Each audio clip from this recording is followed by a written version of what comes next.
Hi, welcome back to this special edition of Money, Money, Money. As India celebrates 75 years of independence, we at CNBC-TV18 are celebrating and promoting the idea of financial independence through a variety of shows. And today we want to talk about effective personal budgeting. Now, I know that all of us have grown up in homes and we have learned from our parents on how to budget correctly for various household expenses and, of course, over and above that as well, along with managing our investments. But there is a big difference in the way our parents did it and how we are doing it. Because, say even a little over 10 years ago, of course, incomes were limited to some extent, but there weren't that many avenues of expenditure. But now, especially in the last 5 years, there have been, as our exposure to everything global is increasing, and there are so many more avenues of expenditure, along with the penetration of credit cards, and also so many of these buy now, pay later schemes, coupled with the rise in our levels of aspirations. What is happening is that the personal budget, which is our household budgets, are going a little bit haywire. Personal debt levels are rising. So how do you actually combat all of this? How can you have an effective personal budget, which on the one hand can provide for all your requirements, and on the other hand doesn't greatly curtail your aspirations as well? So Harish Rao, who's an investment coach at Simple Equation, joins in to talk about just this. Harish, thanks very much for joining in to talk about this topic, which at least I feel is very, very important for especially the younger people today. So, one thing is, like I said, we've all grown up, watching our parents budget for different household needs, setting money aside for investing as well. But now that we are seeing so many more avenues of expenditure, right? I mean, credit card penetration is through the roof. Everyone is offering these buy now, pay later schemes. The Indian middle class has, very, very high aspirations now. So a lot of people are finding it tough to live within their means without, taking on debt. So what does personal budgeting really mean in today's context? I mean, is it an outdated concept, or is it more relevant than ever today? Hi, Sumera, and good evening. And I think it's a great topic for the 75th year of independence. I'm glad you're doing these shows. Going by what you just described, Sumera, there are a lot of conflicting things emerging from it. Very high incomes and very high aspirations colliding with very low savings and high borrowings.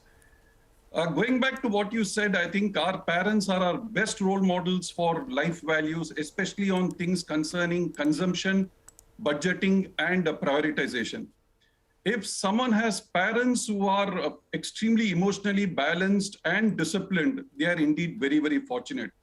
See, unlike, say, the natural world where, an animal looks at its parents and for sake of survival quickly adapts to whatever the parent is doing, it's a slow burn for the humans. Okay, we observe our parents over many years through many situations and then learn life lessons. So parents that, have to be extremely conscious on what life lessons they are actually giving to their children. Okay, they are actually the #1 role models. And you were talking about, say, credit cards and, the need for borrowing more. I think credit cards are not meant for those who need credit. Okay. Credit cards are really meant for people who want the rewards and the benefits that come from these credit cards. So most smart consumers I know use credit cards for, extra benefits like the rewards, like lounge access, like, the offers that the credit cards give them. And please don't ever, take the actual credit and, roll over the credit from a credit card. It's just too expensive. There is simply no investment in India that can match the rate of return that a credit card actually charges you. That's true. Actually, this revolving credit is a very, very dangerous concept. And the sooner people learn how it actually works, the easier it'll be for them. But, Harish, I mean, budgeting normally, in at least in our household has been pretty ad hoc. This is what we need, this is how it works. Let's just divide it, and maybe on a monthly, bi-monthly basis, it sort of changes, right? But like how we do investments, right? There's a philosophy attached to it. So, like investing, does budgeting also need a philosophy? Yeah, if you have a philosophy to budgeting, I mean, if it is there as part of your work ethic, your lifestyle, then you really are blessed. Okay, in an emerging India in which salaries are extremely attractive, if someone can combine this high salary and high net worth with extremely good budgeting and some good emotional qualities like delayed gratification, then they are absolutely on the path to extremely good financial freedom. High salaries, high savings, good investment policy, and tight budgeting, I think will result in very high chance of financial freedom at a very early age. Those who embark on this, at the beginning of their career will really appreciate it, say when they are 35, 40, 45 years old. And they find that, their ability to delay gratification, to, curtail consumption, to live by, a certain set of guidelines and rules will really help them a lot. So the philosophy is really, you actually spend much, much less than what you earn. You have a sound investment philosophy. If you go through a financial planner, the financial planner will expect, you to adhere to a financial planning statement. He will expect you to have certain goals on savings, certain goals on investments, and on either a yearly review or a half-yearly review, any shortfall or any deviation from such plans will be highlighted. So if you think that you don't have a budgeting philosophy, please do implement a financial plan. When you go through a financial planner or an investment advisor, the process itself will, sort of demand that you have a budgeting philosophy. Okay, that's true. Actually, in fact, this teaching our children the concept of delayed gratification, I think, is one of the greatest gifts that we can give them. But let's get to the practical aspects, Harish. What are the constituents, or rather, what should be the constituents of a personal household budget, and how would a person get started? Yeah, I think if you divide it into 4 or 5 buckets, so one would be the essentials like food and groceries. The other would be rent. Rent would possibly be one of the biggest constituents of a budget if you're in a rented house in a metro city. And then you would have children's education, and then you would have utilities and stuff like that. Then you would have probably personal transportation and stuff like that. And lastly, all the discretionary items. So discretionary would be your entertainment, your holidaying, your restaurants, and your clothes, etc., would be discretionary. So obviously the discretionary part is the least important of the budget, of the household budget. But the first part is a priority. I mean, the other 4 or 5 things which I had highlighted is a priority. You can't skimp on, food, on children's education, on the rent, on utilities, etc. So the discretionary part is where you possibly, do the final management to, manage your budget. Yeah, I know, in theory, discretionary comes last, but I think it occupies the most mind space for all of us, and which is why it becomes essential, like you said, to create that priority list. So how do you, budget for this priority list, and what is ideally, I mean, how much buffer should be there besides, the money which has gone into all of these pockets? Sumera, more the buffer, the better, okay? We have seen in the last 2 years how we are living in an extremely volatile and uncertain world. More the buffer, the better. In terms of, if you want me to give a number on savings, it should be a minimum of 20%.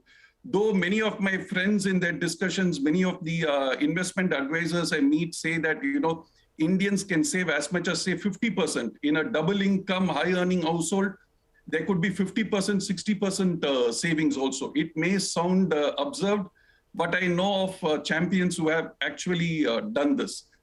Coming back to your issue of consumption vis-a-vis savings, I mean, you just have to go through media. There are more advertisements for consumption than advertisements for savings or investments. Okay.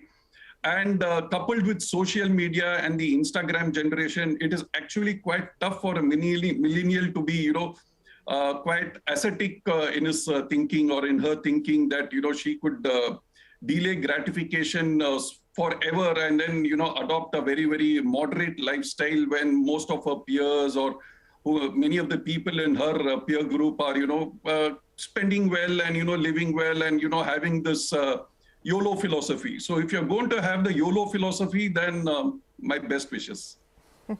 Well said, Harish. Okay, we're going to take a very quick break, but we're going to continue this chat on effective personal budgeting. More tips and hacks lined up next. Stay tuned.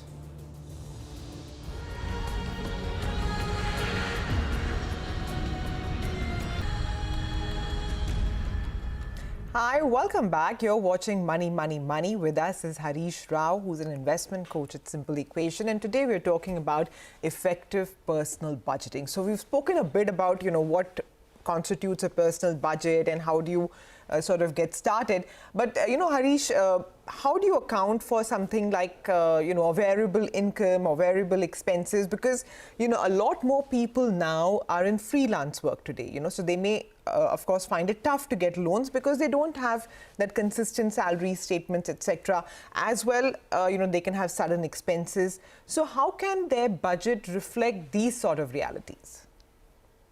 This is such a terrific question, Sumera. This is such a good question. See, there is a golden rule in this. If your human capital is uncertain, then your financial capital or investment capital better be certain. If your human capital is very certain, then your financial capital can be uncertain or you can take more risk. So, for example, if you are a tenured professor in a government college, okay, that means your human capital or your visibility of earnings is very, very certain. Okay, so definitely then you can take more risk with your financial capital. But if your human capital is uncertain or has got a very, very short shelf life, then you got to make your financial capital all that more solid or all that more predictable. Okay, that having been said, there are many people in who are self-employed or in the gig economy who are earning very, very well. So for such people with great one-off paydays or with windfall sort of earnings, they can take some risk provided they have made their their budgets very, very certain or their goal planning very, very certain. Okay, in case you think that your earnings are too volatile or too unpredictable, then you better start having a contingency fund, which is very, very important. Okay. In fact, most planners insist that the contingency fund is the #1 step to financial planning. Okay, the contingency fund could be something like 12 months of living expenses. That's very, very important. Just having a contingency fund would enable you to, take those slightly, bigger risks in life that, give you that freedom or give you that, the joy in living. Just knowing that you have a contingency fund to cover for any expense. So that is very, very important. So again, I would hugely recommend that people who are on a variable income or who have extremely volatile income fluctuations, they meet a financial planner. They need to have a fix on their goal value. They need to really know the importance of cash flows, etc., and then they can take it forward. So Harish, it's not enough just to have a budget, right? I mean, it's a moving target. So how and when should a budget be reviewed? Yeah, I think a budget should be reviewed whenever there is a change in life circumstances. Like, for example, if one of the spouse changes his or her job or, starts a new business, that's, one example. Or if there is a new addition to the family, that's another example. Or you might have got a windfall. You might have got, inherited a lot of money from one of your parents. Now, so in all these cases, your liabilities cease to exist. That means you have paid the final EMI on your house. So in each of these cases, you can definitely, review and, recalibrate your budget. there was one very, very good piece of advice that someone gave me regarding budgeting.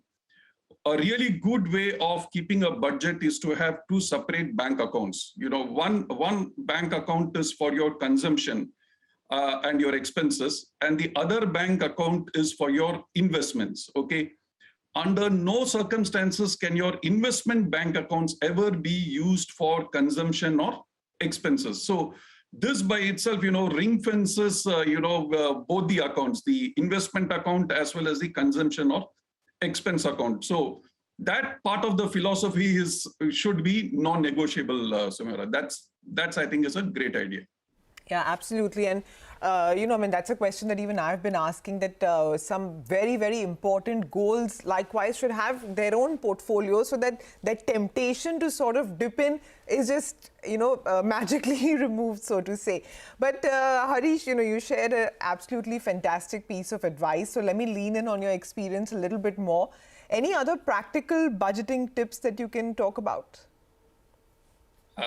I read this book called Your Money or Your Life by a couple called Vicky Robin and Joe Dominguez.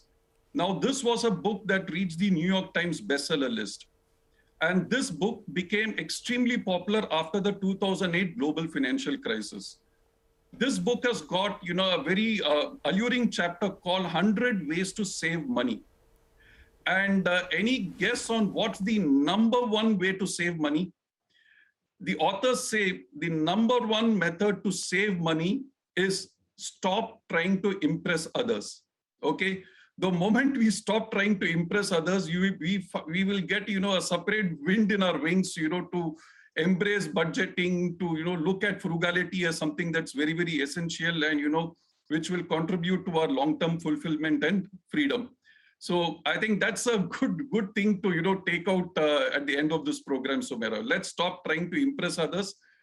Our money is for our consumption and our, life goals and our life values. The moment we try to impress others, then, we don't set the agenda, and other people's reaction to our, purchases move the needle, which should not be the case. No, absolutely. And, I am all for normalizing living within our means. And I really wish that more people would, listen to this advice. And by the way, related to this, I read a very, very interesting piece on stealth wealth. So, this is a rising concept in the US, where the rich don't want to flaunt their wealth. Of course, there's an IRS angle to it, and, they don't want to get into the IRS. But I thought it was fantastic. I mean, stealth wealth, it's for a safety net for you, and really, like you said, not a tool to impress others. But any specific apps or some, a software that you would recommend for budgeting, or would a simple Excel spreadsheet do? If you need an app to do budgeting, you are already in trouble. It's your diagnostic that you are in trouble if you need an app for budgeting. Budgeting should be in your DNA. It should be in your, life ethic. But jokes apart, I think a simple Excel sheet will do. I have actually seen many of my friends show me their Excel sheets, and I've been very impressed with the way they have, saved money for their retirement, and they are very, very wealthy because of their personal budget. Okay, so and all of them use an Excel sheet and their own planners.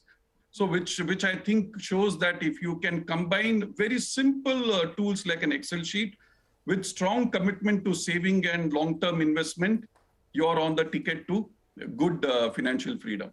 Yeah, absolutely, Harish. You said it well. All that's required is a commitment on our part to really do the right thing. Thanks very much, Harish, for joining in. So, there you heard it, all about effective personal budgeting and why you need it. I mean, it seems that with time, a lot of us are ignoring, the math on our personal budget, but it's really something that you can, occupy a few weekends with. And trust me, in the long run, it will really, really help you. Thank you very much for watching this special edition of Money, Money, Money. We'll see you again next week.